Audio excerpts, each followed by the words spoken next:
Hi, ಎಲ್ಲರಿಗೂ ನಮಸ್ತೆ. Welcome back to Bhagavad Gita learning. ನಿನ್ನೆ ನಾವು ವಿಡಿಯೋದಲ್ಲಿ ಭಗವದ್ಗೀತೆಯನ್ನು ಯಾರ್ಯಾರಿಗೆ ಹೇಳಿದರು ಅಂತ ತಿಳ್ಕೊಂಡ್ವಿ. ಶ್ರೀಕೃಷ್ಣ ಪರಮಾತ್ಮ ಭಗವದ್ಗೀತೆಯನ್ನು ಅರ್ಜುನನಿಗೆ ಮಹಾಘೋರ ಯುದ್ಧ ಅಂದರೆ ಕುರುಕ್ಷೇತ್ರ ಯುದ್ಧ ನಡೆಯೋದಕ್ಕೂ ಮುಂಚೆ ಕೃಷ್ಣ ಅರ್ಜುನನಿಗೆ ಹೇಳ್ತಾರೆ. ಈ ಯುದ್ಧ 5 ಜನ ಪಾಂಡವರು ಹಾಗೂ 100 ಜನ ಕೌರವರ ಮಧ್ಯೆ ನಡೆಯುತ್ತೆ. ದುರ್ಯೋಧನ ಹಾಗೂ ಅವರ ತಂದೆ ಧೃತರಾಷ್ಟ್ರ ಪಾಂಡವರನ್ನ ಕೊಲ್ಲೋದಕ್ಕೆ ಸಾಕಷ್ಟು ಹಂಚಿಕೆಗಳನ್ನ ಹೂಡ್ತಾರೆ. ಅದನ್ನು ಅವರು ಹೇಗೆ ಸೇವ್ ಆಗ್ತಾರೆ, ಅವ್ರು ಹೇಗೆ ಪಾರಾಗ್ತಾರೆ, ಪಾಂಡವರನ್ನ ಯಾರು ಕಾಪಾಡ್ತಾರೆ ಅಂತ ಇವತ್ತು ತಿಳ್ಕೊಳ್ಳೋಣ ಬನ್ನಿ.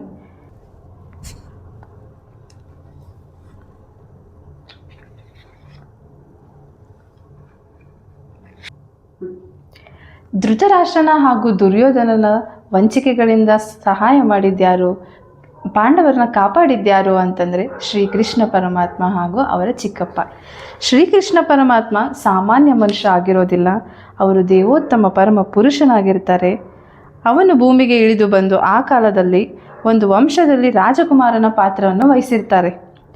ಈ ಪಾತ್ರದಲ್ಲಿ ಅವರು ಪಾಂಡುವಿನ ಹೆಂಡತಿಯಾದಂಥ ಕುಂತಿ ಅಂತಂದರೆ ಪಾಂಡವರ ಅಮ್ಮ.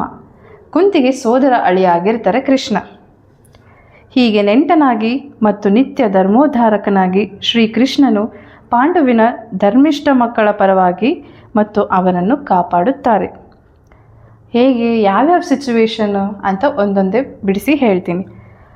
ಆದರೆ ಮುಂದೆ ಚಾಣಾಕ್ಷನಾದ ದುರ್ಯೋಧನನು ಪಾಂಡವರಿಗೆ ದೂತ್ಯಕ್ಕೆ ಬರುವಂತೆ ಸವಾಲು ಹಾಕ್ತಾನೆ, ಅಂದರೆ ಜೂಜಾಡೋದಕ್ಕೆ. ಆ ನಿರ್ಧಾರಕ ಪಂದ್ಯದಲ್ಲಿ ದುರ್ಯೋಧನನು ಅವನ ತಮ್ಮಂದಿರು ಪಾಂಡವರ ಹೆಂಡತಿ ಪತಿವ್ರತೆ ದ್ರೌಪದಿಯನ್ನು ವಶ ಮಾಡಿಕೊಳ್ಳುತ್ತಾರೆ. ಅದಷ್ಟೇ ಅಲ್ಲದೆ ಅವಮಾನ ಮಾಡಲೆಂದು ರಾಜರುಗಳು ತುಂಬಿದ ಸಭೆಯಲ್ಲಿ ಅವಳ ವಸ್ತ್ರಾಪರಣ ಮಾಡಲು ಕೂಡ ಪ್ರಯತ್ನಿಸುತ್ತಾರೆ. ಈ ಸಮಯದಲ್ಲಿ ದ್ರೌಪದಿಗೆ ಅವರ ಗಂಡ ಅಥವಾ ಅಲ್ಲಿರೋವಂಥ ಯಾವುದೇ ರಾಜರು ಅವಳಿಗೆ ಒಂದು ಸಹಾಯನ ಮಾಡುವುದಕ್ಕೆ ಮುಂದೆ ಬರೋದಿಲ್ಲ. ಕೊನೆಗೆ ದ್ರೌಪದಿ ಹೋಗೋದೇ ಕೃಷ್ಣನ ಮೊರೆಗೆ. ಆ ಟೈಮಲ್ಲಿ ಶ್ರೀಕೃಷ್ಣನ ದೈವಿ ಹಸ್ತಕ್ಷೇಪವು ಅವಳನ್ನು ಉಳಿಸುತ್ತೆ. ಆದರೆ ಮೋಸದ ಜೂಜಾಟದಿಂದ ಮತ್ತೆ ಪಾಂಡವರನ್ನು ಮತ್ತು ತಮ್ಮ ರಾಜ್ಯದಿಂದ ವಂಚಿತರಾಗ್ತಾರೆ. ಅವರು 13 ವರ್ಷಗಳ ಕಾಲ ರಾಜ್ಯಭ್ರಷ್ಟರಾಗಿ ಹೊರ ಹೋಗಬೇಕಾಗುತ್ತೆ. ಈ ಪಂದ್ಯನ ಮತ್ತೆ ಅವರು ಈ ಜೂಜಾಟ ಆಡಿ ಪಾಂಡವರನ್ನ ಸೋಲಿಸಿ ಮತ್ತೆ ಅವ್ರನ್ನ 13 ವರ್ಷ ರಾಜ್ಯದಿಂದ ಹೊರಗಾಗ್ತಾರೆ. ಇದೆಲ್ಲ ಆದಮೇಲೆ ದೇಶಾಂತರ ಹೋಗಿದ್ದ ಪಾಂಡವರು ಹಿಂತಿರುಗಿದಾಗ ತಮ್ಮ ರಾಜ್ಯವನ್ನು ಹಿಂತಿರುಗಿಸುವುದಂತೆ ನ್ಯಾಯವಾಗಿ ಹೋಗಿ ದುರ್ಯೋಧನನ ಹತ್ರ ಪ್ರಾರ್ಥಿಸ್ತಾರೆ. ಅವನು ಒರಟಾಗಿ ತಿರಸ್ಕರಿಸ್ತಾನೆ. ರಾಜಕುಮಾರನಾಗಿ ಸಾರ್ವಜನಿಕ ಆಡಳಿತದಲ್ಲಿ ಸೇವೆ ಸಲ್ಲಿಸಲು ಕರ್ತವ್ಯಬದ್ಧರಾಗಿದ್ದ ಪಾಂಡವರು ಅಟ್ಲೀಸ್ಟ್ ನಮಗೊಂದು 5 ಗ್ರಾಮನಾದರೂ ನೀಡಬೇಕೆಂದು ವಿನಂತಿಸಿಕೊಳ್ತಾರೆ. ದುರ್ಯೋಧನನು ಬಹಳ ದುರಂಕಾರಿ ಅಲ್ವಾ, ಅವರಿಗೆ ಸೂಜಿ ಮುನ್ನೆಯಷ್ಟು ನೆಲವನ್ನು ಕೂಡ ನಾನು ಕೊಡುವುದಿಲ್ಲ ಅಂತ ಉತ್ತರಿಸ್ಬಿಡ್ತಾನೆ. ಇದೆಲ್ಲ ನಡೀತಿದ್ರು ಪಾಂಡವರು ವಿಚಲಿತರಾಗದೆ ತುಂಬ ಸಹನಶೀಲರಾಗಿರ್ತಾರೆ. ಆದರೆ ಈಗ ಯುದ್ಧವು ಅನಿವಾರ್ಯ ಅಂತ ಅವರಿಗೆ ತೋಚುತ್ತೆ.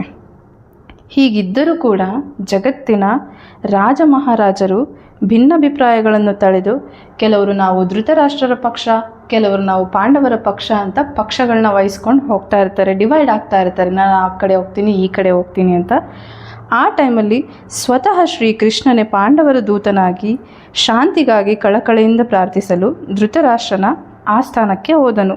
ಅವನ ಕಳಕಳಿಯ ಮಾತುಗಳು ಸಹ ತಿರಸ್ಕಾರವಾದಾಗ ಯುದ್ಧವು ನಿಶ್ಚಯ ಆಗುತ್ತೆ. ಶ್ರೀಕೃಷ್ಣ ಪರಮಾತ್ಮನೇ ಈ ಯುದ್ಧ ಬೇಡ, ಶಾಂತಿಯಾಗೋಣ ಅಂತ ಹೋಗಿ ರಿಕ್ವೆಸ್ಟ್ ಮಾಡೋದಕ್ಕಂತ ಹೋದಾಗ ಅದನ್ನು ಕೂಡ ಅವರು ತಿರಸ್ಕಾರ ಮಾಡಿದ ಮೇಲೆ ಈ ಯುದ್ಧ ನಿಶ್ಚಯ ಆಗುತ್ತೆ. ಏನಾಗುತ್ತೆ ಅಂತ ನಾಳಿನ ಎಪಿಸೋಡಲ್ಲಿ ನೋಡೋಣ. ನಿಮ್ಗೆ ಈ ಭಗವದ್ಗೀತೆ ಬಗ್ಗೆ ಇಷ್ಟ ಆಗಿದ್ದಲ್ಲಿ ಲೈಕ್ ಮಾಡಿ, ಶೇರ್ ಮಾಡಿ, ಕಮೆಂಟ್ ಮಾಡಿ. ನೀವು ನನ್ನ ಯೂಟ್ಯೂಬ್ ಚಾನಲ್ನ ಸಬ್ಸ್ಕ್ರೈಬ್ ಮಾಡ್ಕೊಂಡಿಲ್ಲ ಅಂತಂದರೆ ಈಗಲೇ ಸಬ್ಸ್ಕ್ರೈಬ್ ಮಾಡ್ಕೊಳ್ಳಿ. Thank you.